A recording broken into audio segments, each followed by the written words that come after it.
You photograph some of the biggest names in football, and now you're photographing some of the most ambitious founders. I got my first set of results back and I failed every single one. My first day on that job was photographing Pep Guardiola. I just emailed the editor-in-chief. If you ever think that there's a position that I could work for you in your photography department, I would snap my hand off at the chance. Do it all again, exactly the same. Be more like young Victoria, who said yes and went for the job she wasn't qualified for. Hi guys, welcome back to another episode. Today I've got a very special guest with us, the one and only Victoria Hayden. Hello. Welcome to Flowcast Studio Podcast. Thank you so much and thanks for having me. Good to have you. So let's get straight in it. Let's do it. For anyone who do not know who you are, what is your elevator pitch to them? Oh my goodness. Okay. So I am a brand photographer and I specialize in elevating female founders and their brands. So that could be headshots, it could be for LinkedIn, for website, everything about you and your personal brand. I'm there to capture it and make you look absolutely amazing during the process. Amazing. Victoria's got some incredible work, by the way. I will link Victoria's work on the description, so make sure you go check it out. So take us back to the beginning. Where did photography start and how did you get into photography?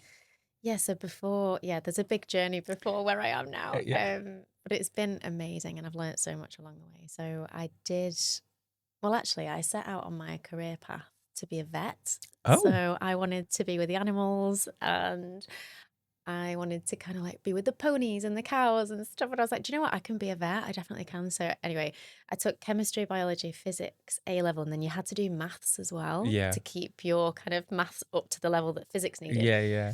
And I got my first set of results back and I failed every single one.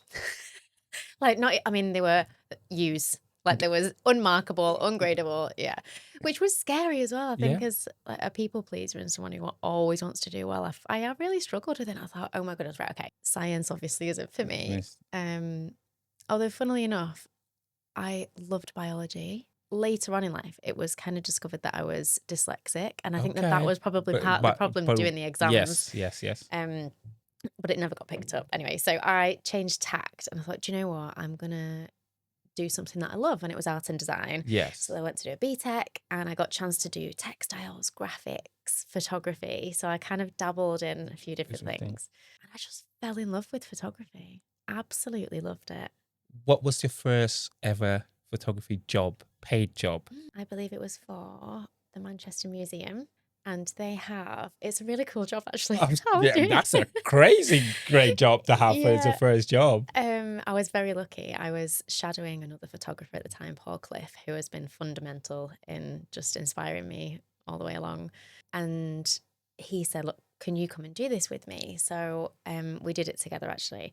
But it was paid, which was so exciting. And underneath Manchester Museum, they have archives and drawers and cupboards filled with Egyptian artifacts. So kind of stuff that you would never seen or ever heard of as well. Straight out the pyramids. I mean, it's incredible. And they have to be kept in temperature control. Like we couldn't touch them. We had to have someone there from the museum turning them around, but we had to do a beautiful still life of them so that they could put them in the catalogue. So I did that, and we were in the basement for weeks and months, and then we did a big exhibition at the end of it, which was really, really good. What was that feeling like? Because that must have been high pressure as well, because you're not only dealing with things that are so delicate and meaningful to a lot of people and, just to history in general. What was that pressure like and dealing with that? Because it was my first job, it was probably one of the most pressurized jobs that I felt, because as well, working with this photographer that was kind of handing over to me a little bit on the days that he couldn't make it, he said, can you pick up and do, the next 20 items?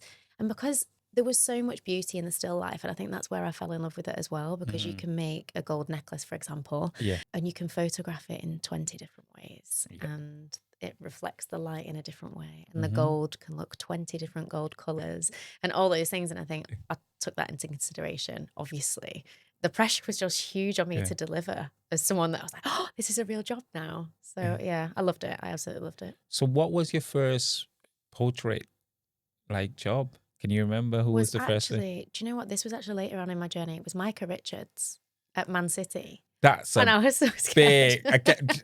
Victoria set the bar high here, aren't you? Micro Waitress was definitely one of the first ones on the touchline, and it was kind of a behind the scenes project, and I was there documenting like everything going on. But working hand in hand with Paul Cliff, he kind of let me jump in and do a portrait here and there. So I did some headshots at the Royal Northern College of Music as well, of the musicians there and the opera singers, which is amazing. So would you say the gentleman you mentioned was the first real mentor that you had in terms of like getting into the industry and learning the craft? He was amazing. So another thing that we used to do together was he was part of a club of Lotus Exige cars. And I know we were talking before. Yeah, we spoke off camera about this. Like Victoria photographed cars, all kind. Like as photographers, when we first come in the industry, I think that's we have to find what we enjoy, isn't it? And part of that is photographing different things, the subjects and different areas of photography, isn't it? Yeah, and you'll only know what you love by doing it. Yes. So I was like, I'm just going to photograph everything that comes along and see what I like. So yeah, so we used to go to the most beautiful locations with a group of people that had Lotus Exige cars. Yeah. So I know we were talking... You're part of the Lotus Club. Is that it? Yeah. Yeah. Well, you know, when they're driving past each other, they all nod at each other and they're like, yeah.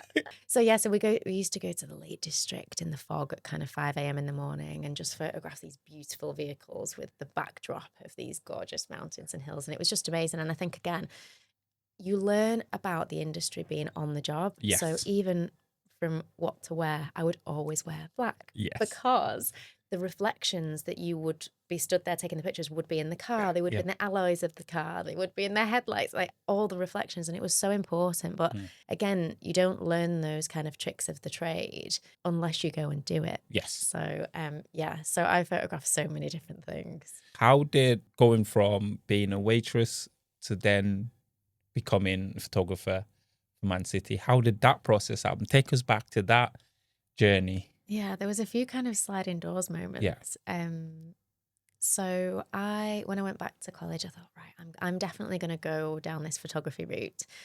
And I went to university. Well, I went to Blackpool College for 3 years, studied photography, loved it. Looking back though, I don't know if I really needed to go to university. That's because it's quite interesting, because I think now more than ever, it's not, especially for creatives. I think looking back, I was kind of fed the idea that was the ideal path into your future career, whatever that is. Yeah. So you go to college, you go to university, you get the job and you stay in there for, the next 30 to 40 years. And I think looking back on it now, I think actually I could have done that without the degree. Yeah. Don't get me wrong, I loved it. It was party central. And, and I got to learn against some of the best photographers that I was surrounded with. It was amazing. But yeah, I think if I was to do it again, I probably would consider not going, like strongly consider not going. Would you think like a internship or shadowing somebody would be the ideal route now? Yes. So I think an internship, or actually just getting into the field, similar to what I did with the photographer, just shadowing people, doing free jobs, essentially getting into the industry and learning your craft. How did you network with him? He was a family friend. Okay. So yeah, I used to see his wife at the stables all the time growing up. That's what I used to do on the weekend. And she said, oh, my husband's a photographer. You should just maybe ask him if you could go and shadow him. So I did. Yeah. So that's where it all kind of came from. So that kind of put me on the trajectory of, okay, photography is my thing. I love it. It's creative. I get to spend time with people and cars and objects in museums. And I just thought, I can do this all over the city. This sounds amazing. So did university, did my degree, did really well in my degree. But then obviously, once you come out, you're like, okay, now what? Like, who's going to, teach no me one's how going to just do a give you a job like that, is it? Yeah, exactly. So then I used to be a waitress at the weekends anyway, but then I extended all my shifts and I was doing every day waitressing because I needed camera equipment. Yes, and very expensive, as we know. That's a lot of shifts. So I worked every day, every weekend. And the bar that I used to work at used to be a restaurant in the day, and it used to turn into a nightclub at night. So I used to do the whole restaurant shift, then go and do the nightclub shift again. But again, the team that I worked with, all the waitresses together and all the bar staff, it was just brilliant. Love that. And then when I was waitressing one day, I ended up speaking to two guys and they said, oh, we've not seen you before. I said, you've not seen me? I'm saving for a camera. I'm here all the time. And they said, oh, right, how come you're saving for a camera? And I said, oh, I've just finished my degree. And they said, oh, that's really funny. We're photographers. We're the Man United Okay. photographers. And I didn't really watch football. I didn't grow up watching Didn't follow it like football. that, Not yeah. really. You were more of a girly girl, like the horses, going out riding and Yeah, stuff like that. Yeah. exactly. Like horses, gymnastics, rounders, just football never really came into it for me. So they said, we know that you're not really into football, but that's probably a good thing. Yes. Because you're not really going to be starstruck. We need a technician to edit our photos for us pitch side.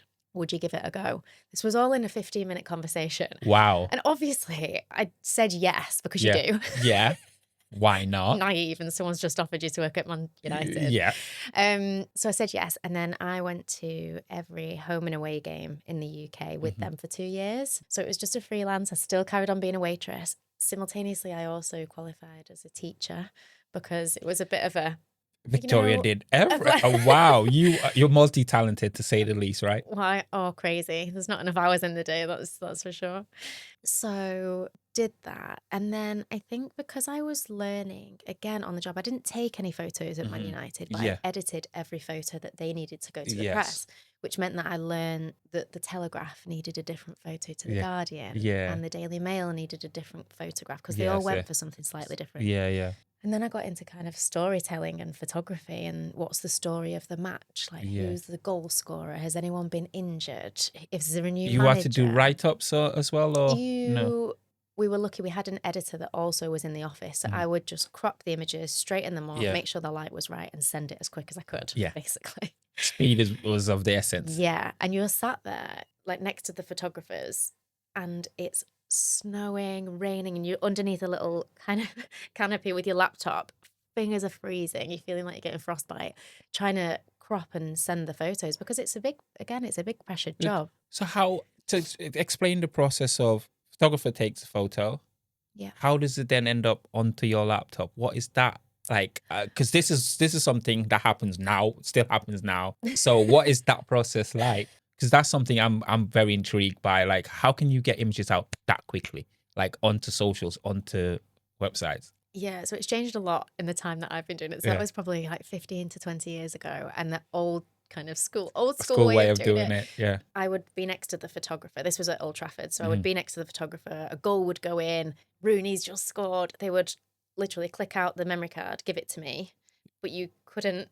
There was no exit, so you have to kind of like run around the entire pitch and then go out of the stadium, then out the front of the stadium, back through the offices and all the way to the back of the office, give it to the other editor, who would caption it all up, ingest it, run back. So every single time there was a goal, I had to like peg it around the pitch. Are you there having to take memory cards? I'm assuming that most of the cameras at pitch side has dual memory card slots and stuff like that. So when you take one out, you still got in the Because I was gonna say, like, if you got no memory card, how are you supposed to shoot? You know what I mean? But that's intriguing. But I'm sure, obviously, the process is slightly different now, isn't it? Like, it's all wireless and all of that stuff now, isn't it? Exactly. Like, and the thing is, the quicker the person to get the photo to the picture desk at Getty Images, or any of the global image desks, were the first one that would go to print.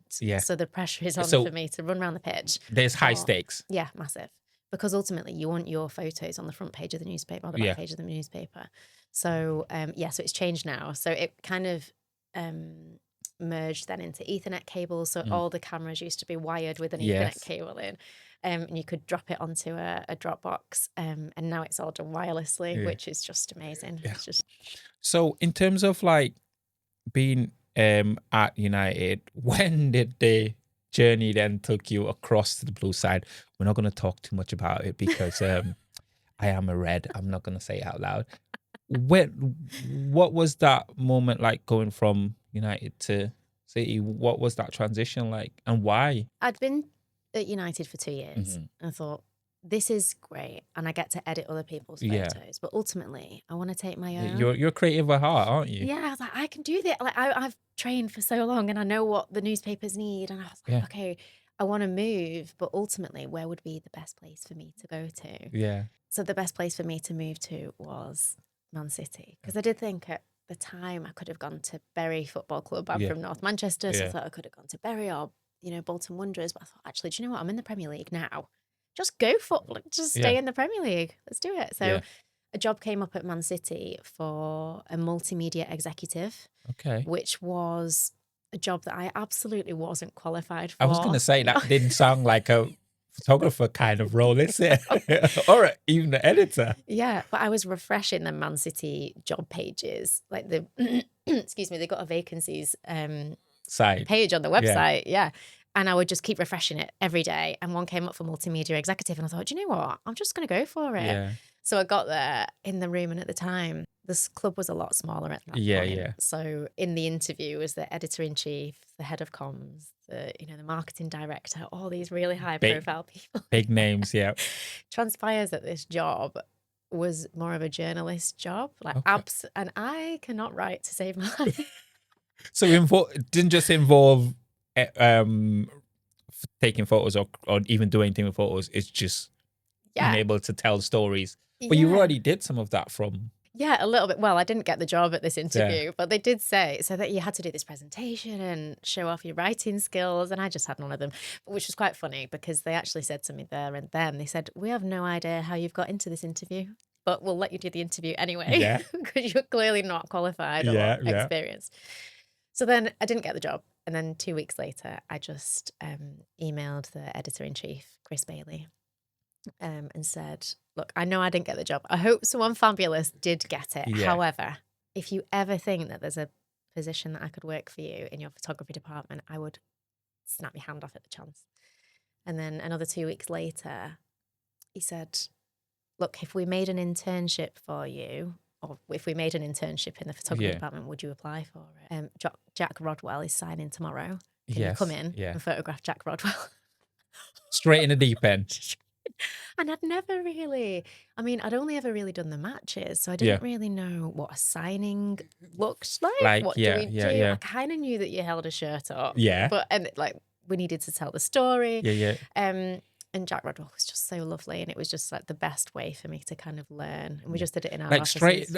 Sometimes it's the best way, isn't it? But there's two things I want to go back to that I take away from that experience. There is not getting the job, right? But there's one thing from that is that you've put yourself in their faces. They know who you are now. The second one is making that phone call and messaging that person, asking. Because if we don't ask, we don't get. Yeah. Although you didn't get the role the first time around, by making that phone call, look where it's ended up. My whole career journey has been because I've either asked for things or other people have helped me along the way. So even if it was that first conversation when I was waitressing, the fact that I'd even brought up photography and told them about my life and shared what I was passionate about, that happened because I was talking about that, and I was newly qualified and I just wanted to be a photographer.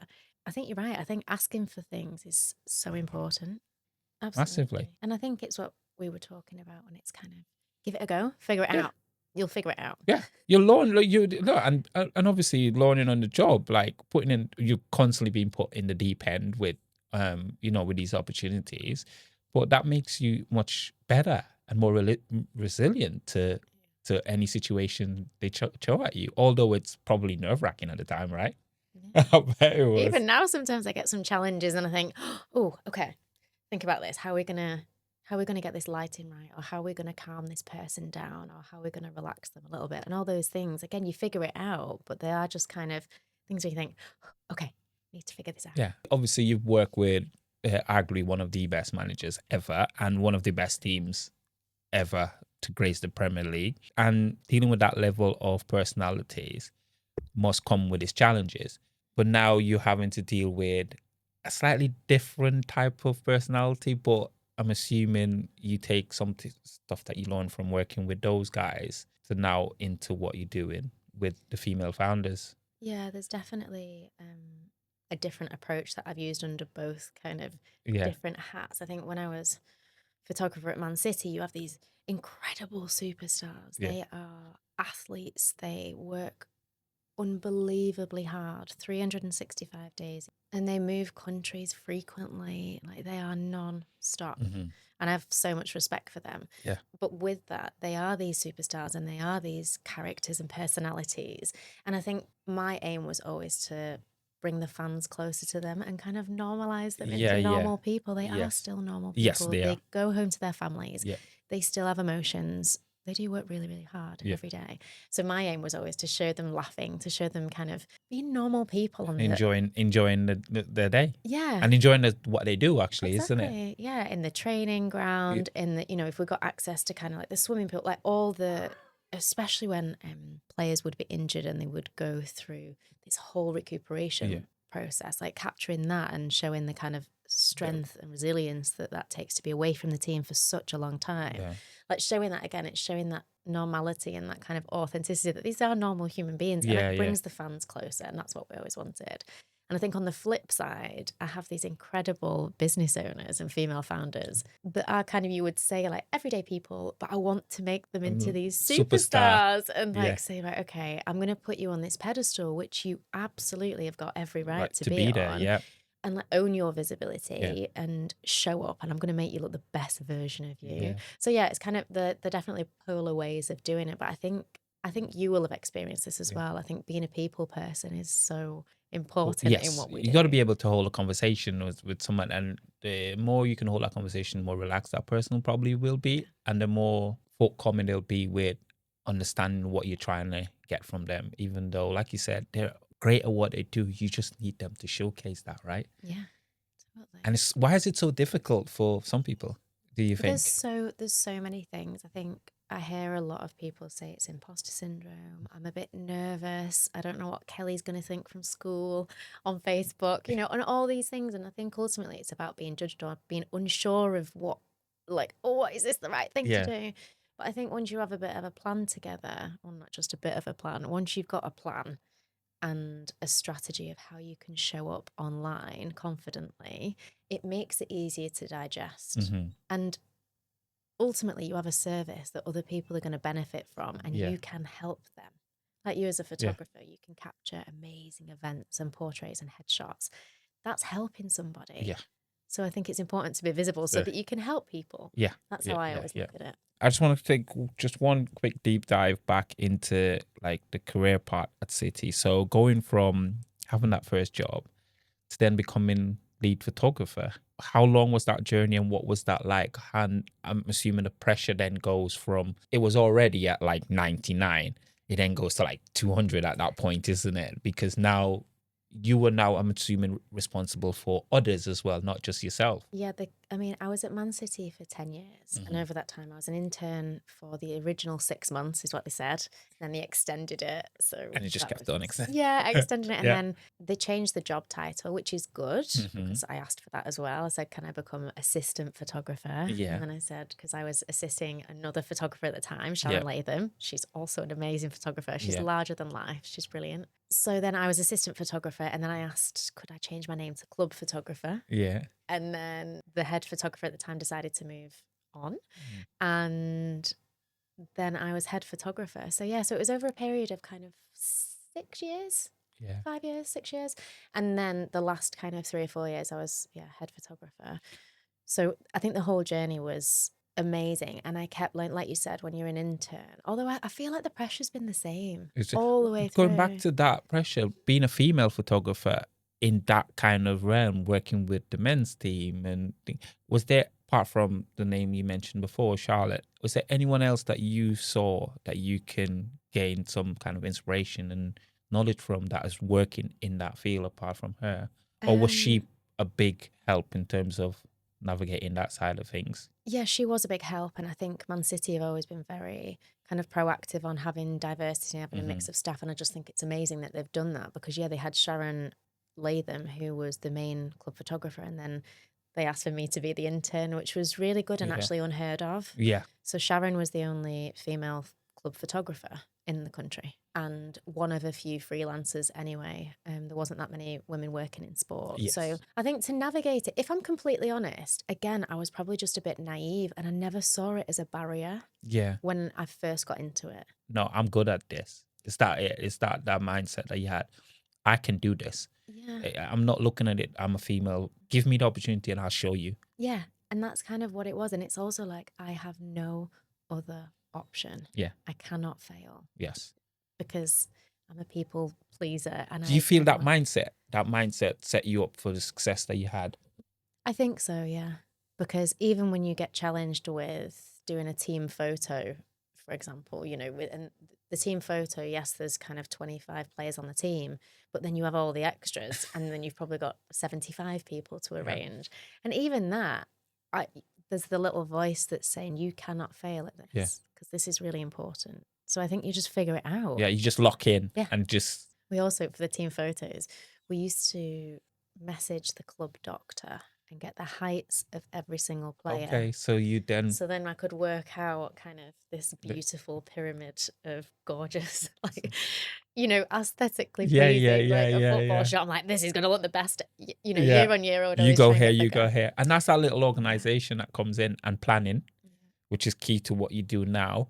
But I want to talk about something that we spoke about off camera, and is the amount of hate you got from, not necessarily photographers, just men in general, from what you did at City. How did that make you feel when you saw these guys who didn't understand the pressures that you were going through, the job where you were, tasked with doing, but just kept on sending you hate and abusive messages? It was hard to navigate, and if I'm honest, I didn't really know who to talk to about it, because Man City have always, when I was there, allowed you to have your own profiles and your own Instagram accounts, because again, it brought the fans closer to the club. They wanted to show what happened inside the club. So it was really hard to navigate, because you're getting kind of hate messages, and I think it definitely comes from jealousy perspective. I was just about to say the same thing. Yeah, I don't think that people... I'd like to think that people don't really mean to be nasty. I think it just comes from the fact that they want to be in a position you're in. So that's how so when you said it to me, that was the first thing that came to mind. It was like, who wouldn't want to be in a position that you are? You get to be around most amazing players, arguably one of the best managers ever. They want to be there. So that's probably why a lot of them think. But in terms of like emotionally and mentally, how did you deal with that? How were you able to navigate that mentally? I think, again, I asked for help. When I got the role as head photographer, my first day on that job was photographing Pep Guardiola sign for Man City. So I had to photograph him on the big bridge that links the academy to the stadium. Which had not been done iconic image. Before. Thank you. We actually also, behind me were kind of 50 other photographers. That's what you don't see. And it was, a bit of a scrap. But it was actually really nice to have input on that day, because historically, new managers were signed and they were on the pitch kind of holding a scarf above the head. So we said, no, let's link the academy to the big stadium, because that's what Pep's going to be. He's all about, guiding the academy players through to the pitch. So yes, so that was really good to be involved storytelling involved in that. There, deep storytelling. See, again, the mindset, the things that people don't see, they only see the final product. They see the photo, they're like, okay, that's the photo of Pep Guardiola on the bridge, whatever. But that mindset of that storytelling element of it, no one ever sees that. And that's what I love. I love kind of making the links and telling the stories, because it's never just an image. There's other stuff going on. So when I did that, that was the first day, and obviously that's very high pressured. That any football fan, like the global kind of eyes on this event. And I did feel the pressure then, and so I just went to therapy. You just seek help. Seek help.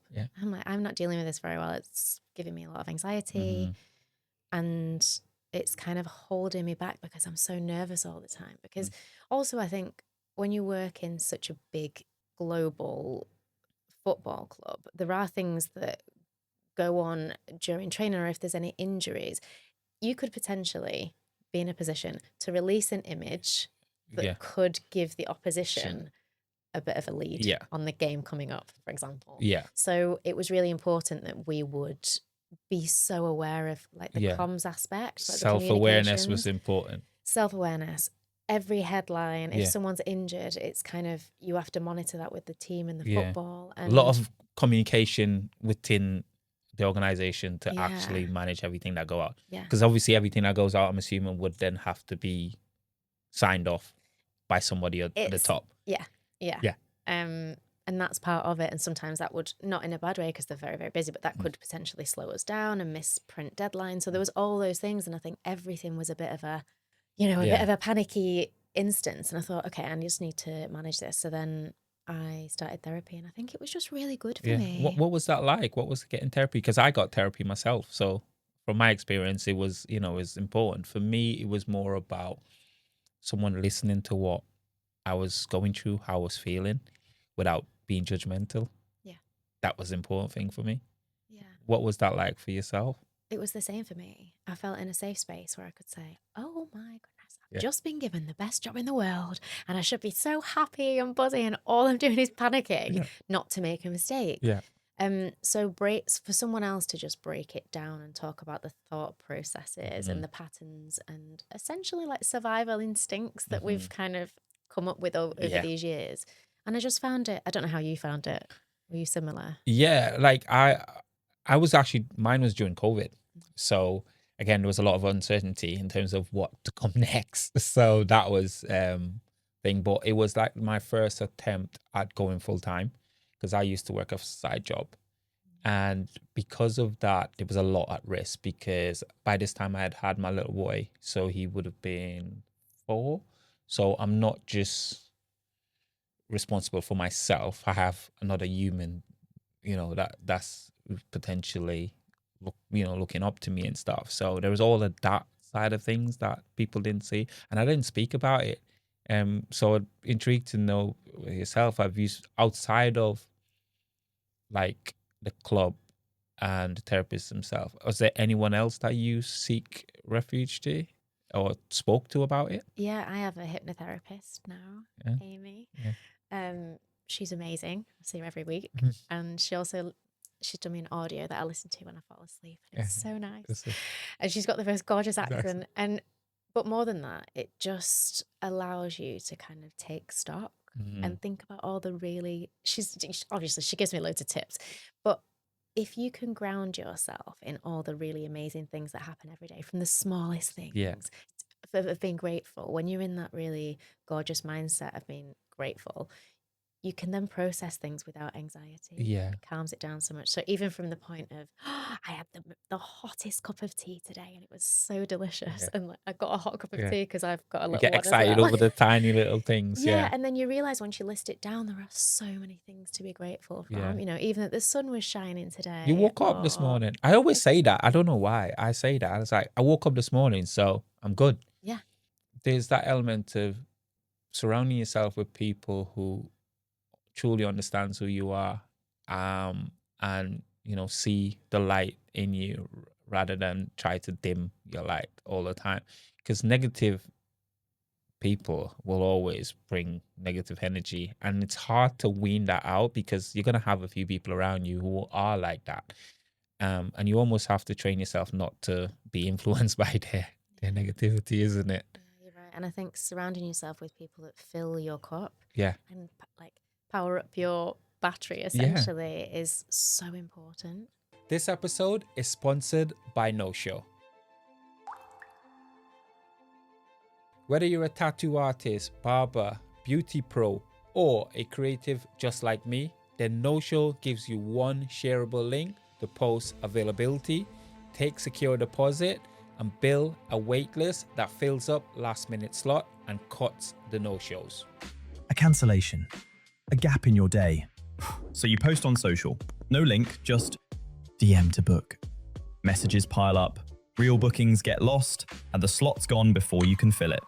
Introducing No Show. One link, no app, no fuss. Set up your profile in minutes. Your company, your style, your details. Connect Stripe, you're ready to take deposits.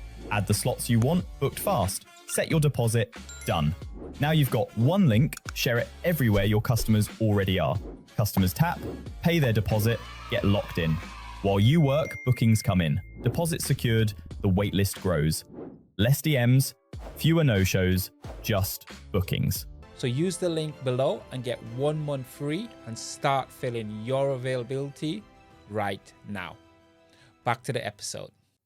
So going back from your first date, let's talk about your last date. What was that like, leaving that journey and going to now I think you said you mentioned you met your husband working at City as well, and did you go from being head photographer into them starting a family, or what was the reason for leaving? It was a long time coming, I think, Yeah. like a year or two, and during that time, I thought this kind of living and working at this capacity isn't sustainable for me at this chapter in my life.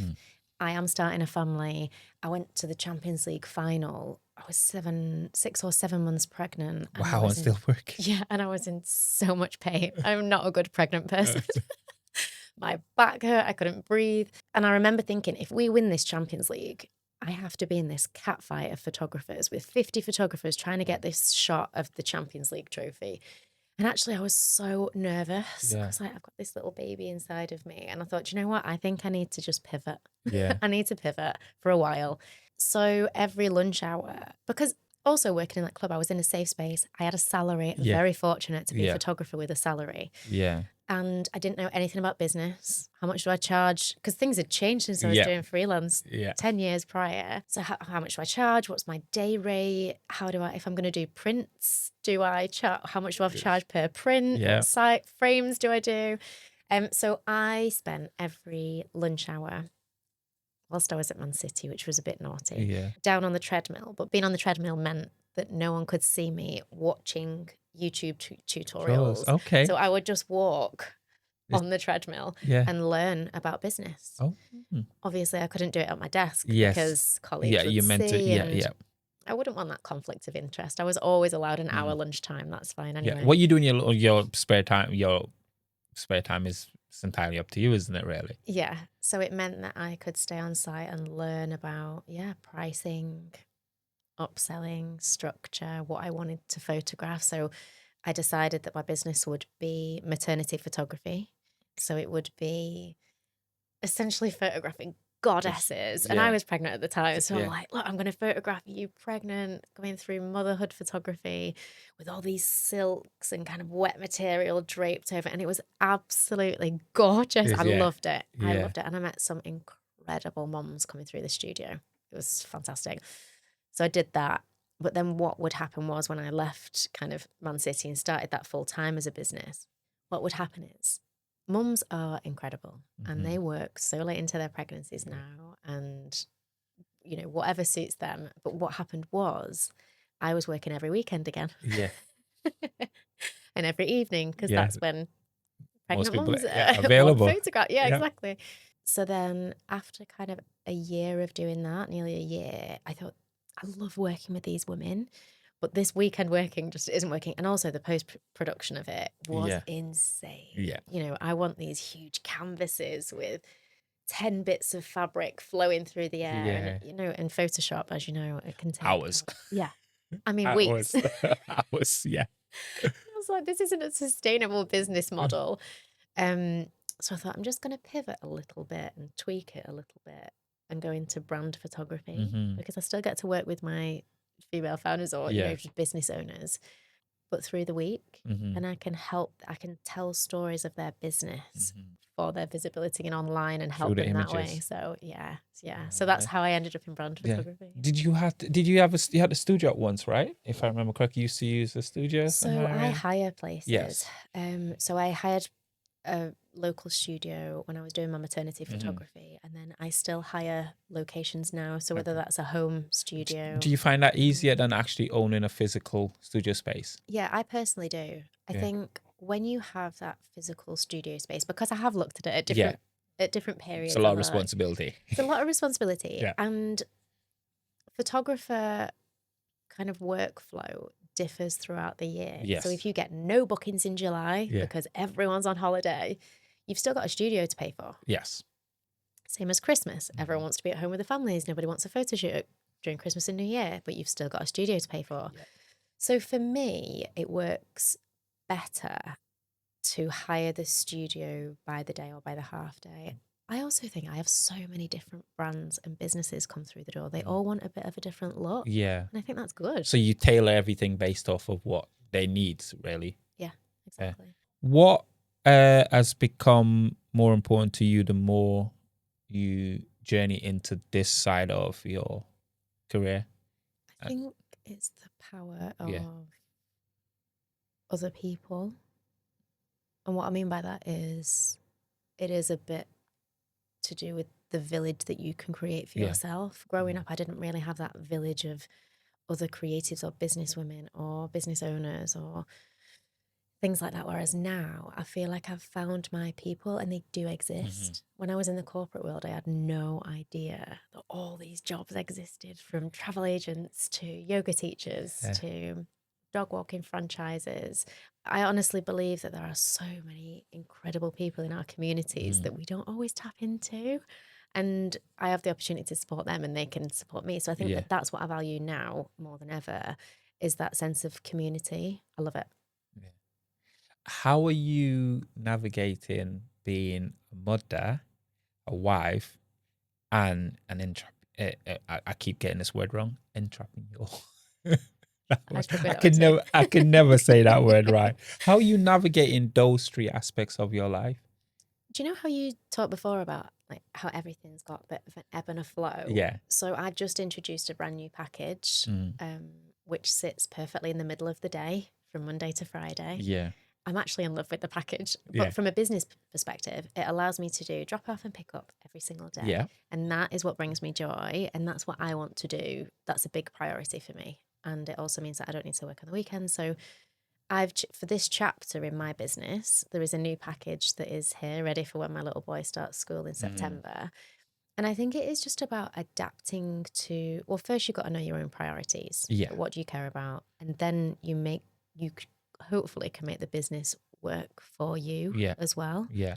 Because I think it would be really sad if you had your own business and it was so restrictive that you couldn't enjoy the other parts as well. Yeah. So I think it's about, I hate the word balance because I'm not sure. No. I love it. Absolutely love it. I think that's always the one, isn't it? Because everyone's like, you need to find the perfect balance. What is the perfect balance? What does the perfect balance look like for you? Because I know it looked completely different for me. So what does the perfect balance look like for you? Because we spoke about off camera about, not working weekends. Yeah. Making that priority, that you use that to, spend time with the family, do stuff as a family. For me, that is that balance I'm trying to find now. Yeah. Everything else has the perfect balance. Yeah. That is the one area I'm still trying to figure out, starting a new business as well. Yeah, but if everything's got the perfect balance and this hasn't, that has to give somewhere, right? Yeah. So I don't think there is a I don't think there is a perfect balance. I think we just have to be okay. Well, I can only speak for me personally, but I feel like we've got to kind of be okay with it shifting a little bit and going back and forth. Yeah, like at the moment it is a little bit quieter in the summer and I'm so okay with that. Last year I was really nervous about that and I thought, oh my goodness, the work's not going to come back. But my personal kind of life balance is great right now because I'm working less, I'm enjoying the sunshine and all the bits of nothing's dropped. I'm just enjoying. You're still as active, you just still as active, still posting just as much. Marketing's not dropped. It's just that my clients are busy doing other things and that's also absolutely fine. The way, when you said that's okay, that for me, it's like a moment when you get, or a time period you get to your career and you're like, you know what? It's okay if I don't get that job. I'm not going to worry. I'm not going to stress. And I feel like that sounds like something that you can relate to there. It's like, it's all right. I'll get another job next week. It took me a while to figure that out because I would stress, like you said, you will just like, oh my God, I need to be working now. Oh, what am I going to do? I've got no money coming in, and you just like start panicking. But there comes a point where you're like, you know what? It's fine. It always works out. Touch wood. I don't know why, but now I just like, all right, cool. If someone messaged me and they're like, trying to negotiate prices too much or something like that, I'm okay with saying I'm not the right photographer for you. Do you have those days? Do you have those moments where you're like, you get an inquiry come in, and people most likely come to you because they've seen the work you do. Someone's highly recommended you to them, and they want what you've created for somebody else to create for them. So how do you navigate it when they come to you and they're like, oh, I like what you do, but can you do it Like, do you have those anymore? Yeah. And I think navigating it now is kind of, okay, I know what I can push on, or what's in it for me. If you want it for X amount, which is £800 cheaper than I normally, It's than I to normally benefit charge. you and not me. Yeah. So what in return am I getting from £800 worth that you can give me, whether that's, the email list, is that contacts? Like, I think it has to be an equal exchange of value is what I would always ask for.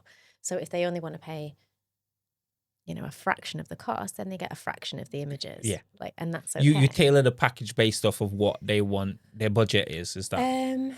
Sometimes if I feel like I really want to do the event. Yeah.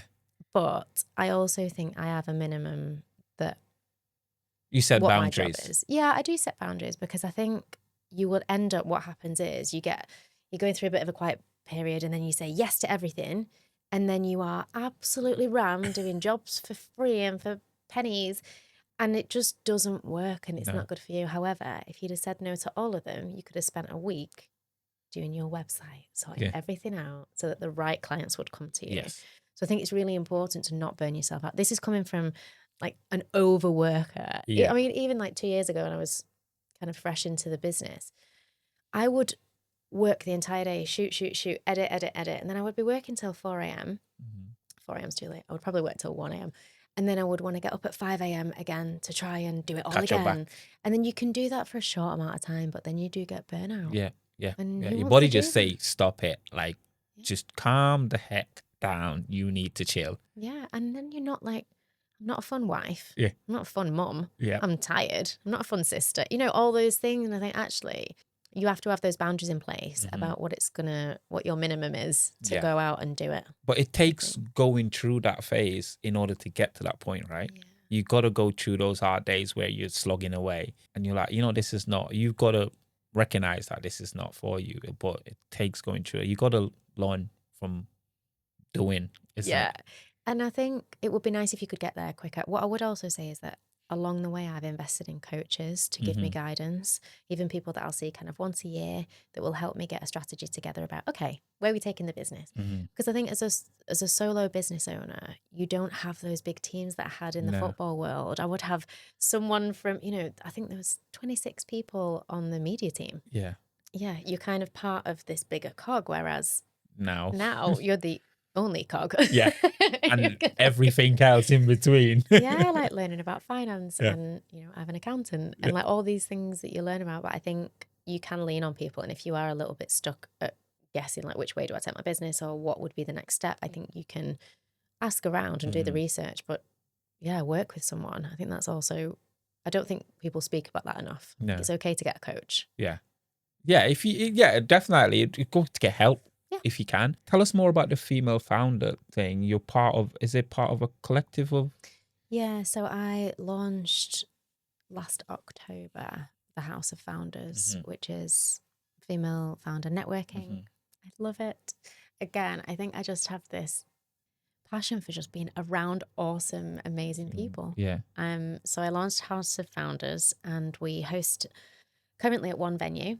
And it's not a membership, it's not a subscription. People can just come when they're free. There's 30 spots and we have a guest speaker. It's usually someone from the community doing something amazing. Yeah. We've got some incredible speakers coming.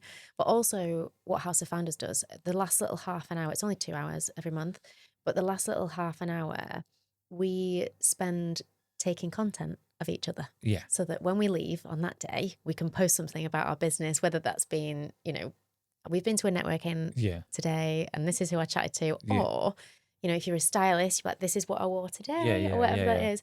Because it's a safe space where we have exclusive access to this stunning restaurant with a beautiful backdrop and we can all help each other. I give people different tips on using the portrait mode, doing really good B-roll or whatever that is, just so that they come away with tips every single month. And it's just so much fun. And everyone gets really into it. In all honesty, when I launched House of Founders, I thought I really want to bring all my favorite business ladies and friends, because they've become friends, from my hypnotherapist to Abby, who I used to work with at City, she's got a social media company, to Mads, who walks the dogs, and all these amazing people. Like, well, I can't get them in one room. However, I did think, I was like, oh, no one might turn up. Yeah. So I'll just, and we have brunch as well. Yeah. So no one might turn up. So I'll just put tickets on Eventbrite and just see what happens. And then they sold out. And then they've sold out every single month. I think doing it monthly really works for me and for my kind of community and circle. I think it's really good that you can just pay a ticket price, come, have brunch, meet everyone. They're all amazing. Lovely, lovely ladies. It's kind of like a full circle moment of you going from being in an industry where it's predominantly male to now being in an industry where it's predominantly female, but you are seen as one of the leaders in that area. How is that dynamic? Feeling? What is that like? Well, I think that's happened. I think it was kind of a natural progression to start the networking, because a lot of the people that come are my clients, which I feel really lucky for. So they already kind of know me. What they think, okay, I can spend the morning with all Vix's friends. It's just quite nice.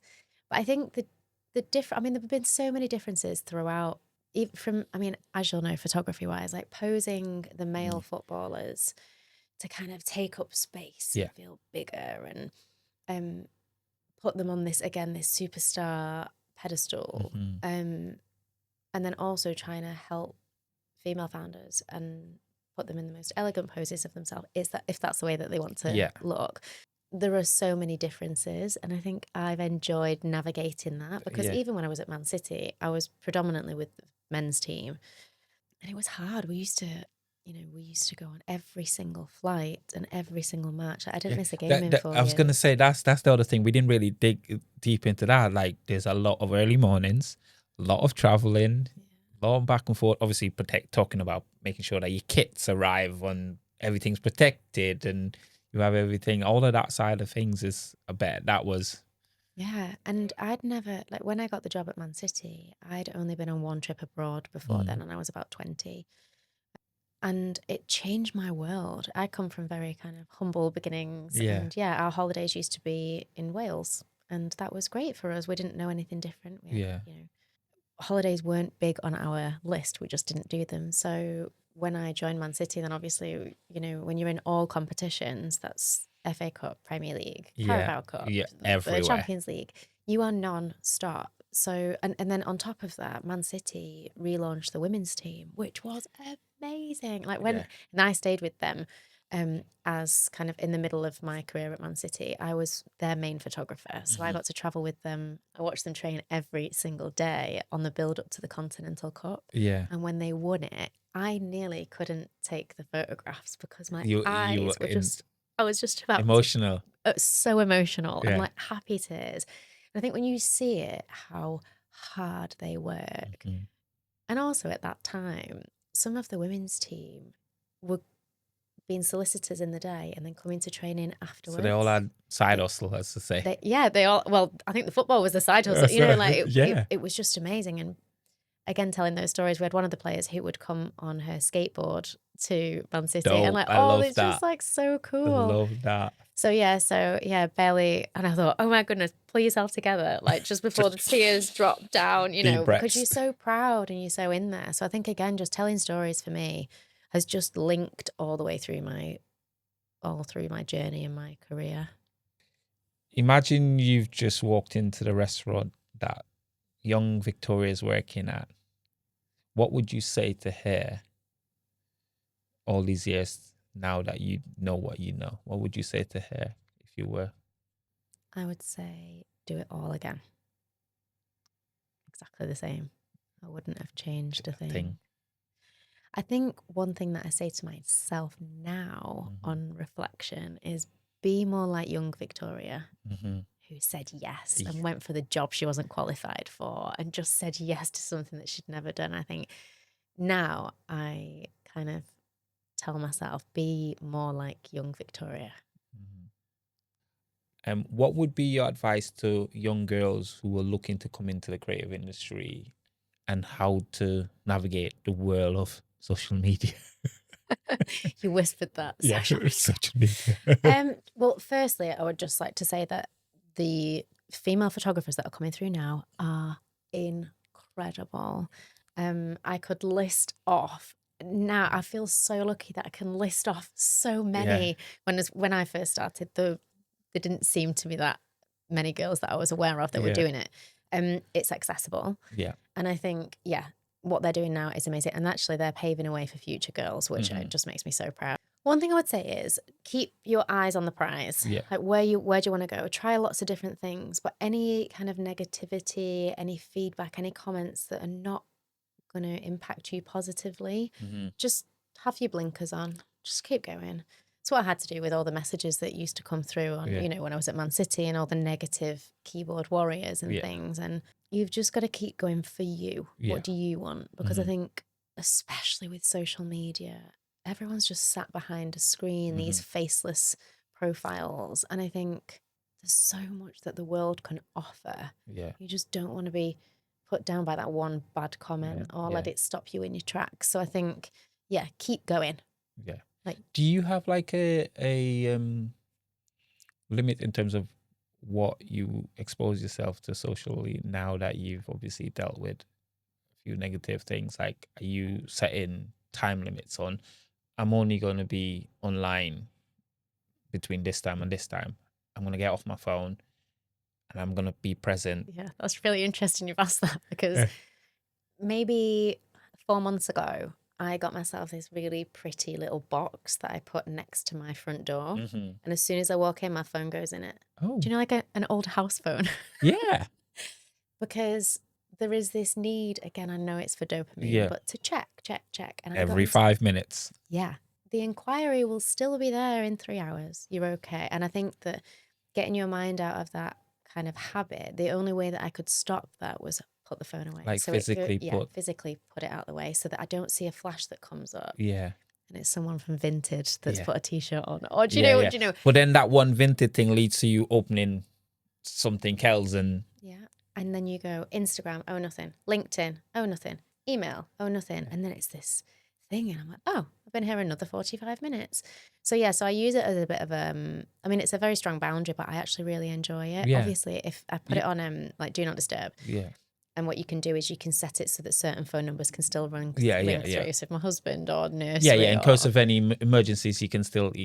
Yeah, but I just feel like as soon as I did that, my workload just became easier because I'm not constantly checking it. So that's a really strong boundary that I put in place. But I also have I have shoot days as from a photography perspective. Yeah. I shoot on a Tuesday and a Thursday. Yeah. And everything else is to do with, like, a Monday is a full marketing day, creating social media, videos, B-roll. So you have structures in place. Yeah. Because when I first started the business, I would end up I'm like, yes, I can get you in. I can shoot on a Monday, Tuesday, Wednesday, Thursday, Friday. Sounds familiar. Kind of, it's like a domino smash though, isn't it? Like one leads into the other and you're like, well, how am I going to edit that in time? Because I'm actually shooting the next day. Yeah. And it just became kind of unbearable. So I've made it a way where I look at my diary and I'm so fortunate that my clients will wait for me. If I am busy next Tuesday and Thursday, they'll wait for the week after, and we'll get the perfect date. But again, I think it's that learning that comes over time that's kind of like, if I push myself to the point of not delivering a 5-star service, it doesn't work well for anyone. Yeah. Because it doesn't work well for it's me. Your repetition on the line as well, isn't it? Yeah, absolutely. And I want to give my clients the most VIP experience that I can do. I want to leave them voice notes and be like, I'm looking at your gallery right now and you look amazing. And I want that I want them to feel like I'm holding hands with them through the whole process, which I am. Right from the planning all the way to delivery. But if I'm shooting every single day, I can't do that. Yeah. So you photograph some of the biggest names in football, and now you're photographing some of the most ambitious founders. After everything you've witnessed, what do you think separated people who dream big from the people who actually build extraordinary lives?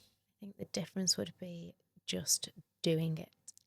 Scared, fearful, if it's a challenge, if it's the unknown, just doing it takes you in steps towards what you want to do and figuring it out. So I think that once you have figured out what brings you joy, then you're living an extraordinary life, right? It's easy for people to look at others and think they're living the the best life possible and not pay attention to the fact that they're probably living the best life as well, because somebody might be looking at what they're doing and think it's sometimes hard to even put ourselves in that position, isn't it? Because we're so focused on what's ahead, we're not thinking about we could be inspiring somebody else. Yeah, and we will be. Yeah, everyone is inspiring someone. Even your like our discovery call, like that's something that I definitely would love to put into my thing. So even getting that inspiration from you, where I'm like, okay, can I jump on a call? And because usually I'm texting people all the time. Sometimes communication can get a bit lost when you're texting people back and forth. So I usually sometimes prefer to just jump on a call and just talk to people so that I get a clearer idea of what you want, how I can help you, and how we're going to, put a plan in place to actually bring that to life. Sometimes I even prefer to meet people in person because I get a better idea for the person themselves.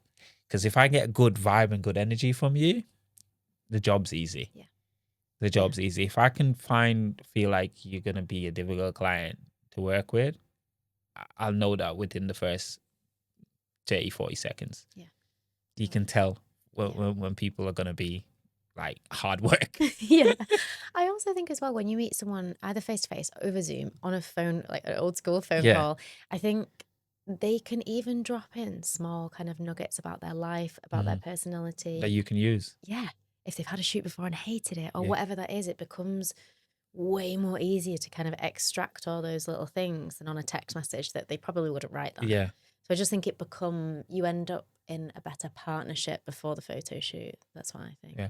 Because one of the things I find myself doing a lot more now is that moment when someone approaches, we've done all the meeting stuff, we've got to the day of the shoot, and they're absolutely panicking. Like, oh my God, I hate this. I know I have to do it, but I hate it. How do you basically talk them down? Because it's like I feel like we're not just photographers now, we're therapists ourselves, because you have to kind of like talk them out of that mindset, taking control of the situation. How do you navigate that? Go back down to basics. We're both human. You know that she's absolutely shaking like a leaf. I had a client once and she could barely smile because her jaw was shaking so much. I'm like, okay, camera down. Exactly what you said. Let's just get a drink and what we're going to achieve today. You have an amazing business. We're going to celebrate you. We want to make you the face of the business. Okay. I'm going to take one picture and it's going to be silent because I've got a mirrorless camera, so you won't hear it. So I'll take the picture and I'll show you on the back of it, and then we can make a few different adjustments. And I do that over and over again, probably 5 or 6 times. And then I'm like, oh, great, you've had 10 pictures taken already. You're doing a great job. Start again. And then you can go a little bit longer without showing them the back of the camera. Not because you don't want to show them, just because you've got stuff to do. Yeah. So it's about them feeling so safe that they're not going to get these pictures back and hate every single one. Yeah. Because then they've also got the opportunity to say like, oh, I don't like this bit. Can we change that angle a bit? And I'm like, yeah, of course. Your input matters. Yeah, of course. It really, really matters. I do find I've had occasions where I've had people, I tried everything. I don't know if you've ever had this, you've tried everything and you could not get them to calm down. I tried putting the camera away, talking to them, and it was just like, no, I don't like taking photos. I was like, but it's important for your business and your brand that you show up as you, and who you are now is who I want to capture, not somebody that you think you should be. Again, I would love to ask you if you've ever had this where I've done a shoot, I've edited the photos, I've sent it off to the client.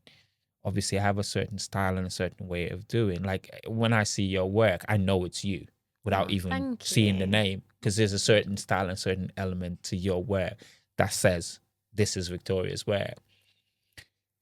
But then you send those images, and then they didn't re-edit them or put them through some filter software. Have you ever had to deal with that before? And you're like, yeah, well, how does that make you feel, and how do you approach it? Do you speak to the client, or do you just say, look, next time if I do work with this client again, I'll have the conversation?